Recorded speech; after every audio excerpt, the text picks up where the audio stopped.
Just like brewing, steaming and dispensing hot water are very straightforward on the Brera. There's a selector knob on the front that lets you actuate between the mode that you're in. Now, default is going to be brew, but switching to the left or right gets you steam or hot water. And let's take a look at just how easy it is to froth milk for delicious cappuccinos using the Gaggia Brera.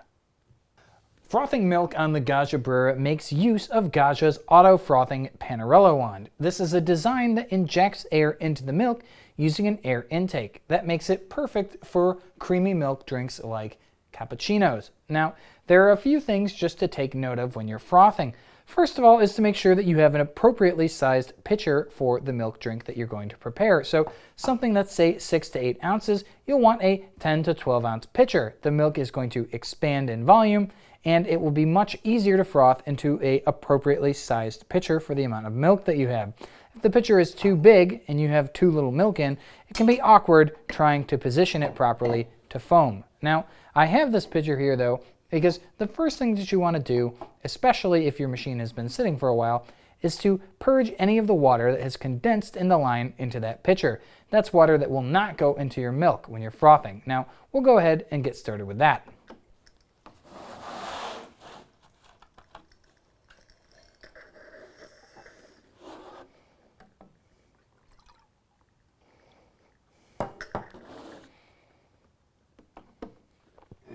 Get that out of the way.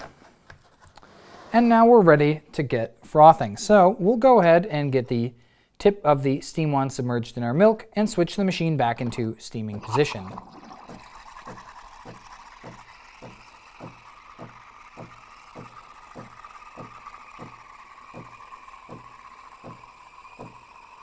Now, as you steam, two things are going to happen. You'll feel the milk getting gradually hotter and hotter, and you'll see the level of the milk rise in the pitcher as more foam is added to it. You can control the amount of foam by raising the pitcher to cover the air intake hole with the milk. You do this if you simply want to continue heating the milk without adding more foam. To stop frothing, simply twist the knob back to the default position. But we're not quite done yet. First, we'll go ahead and wipe down the wand using a towel. But we're also going to want to purge some of that extra hot water out and some of the milk that's still in this wand. So we'll switch to water mode.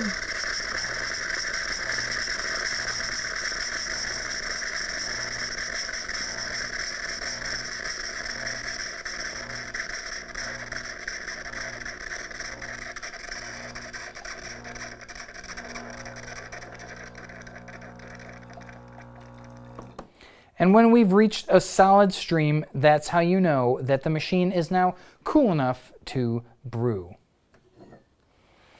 With our wand purged, we can now go ahead and brew our espresso. It's worth noting that at the end of the day, when the surface of the Pannarello is cool, you'll want to remove the entire assembly using the rubber elbow, and you can rinse that off in the sink. If there's stubborn milk, you can always use a formulated milk cleaner to help dissolve any stubborn milk solids.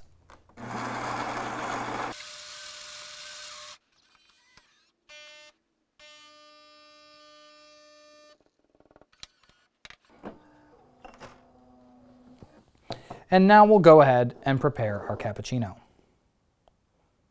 You can see we have some more dense, just liquid milk. And as we keep on pouring and tilting the pitcher, we have a nice creamy layer of milk foam that you could scoop up with a spoon.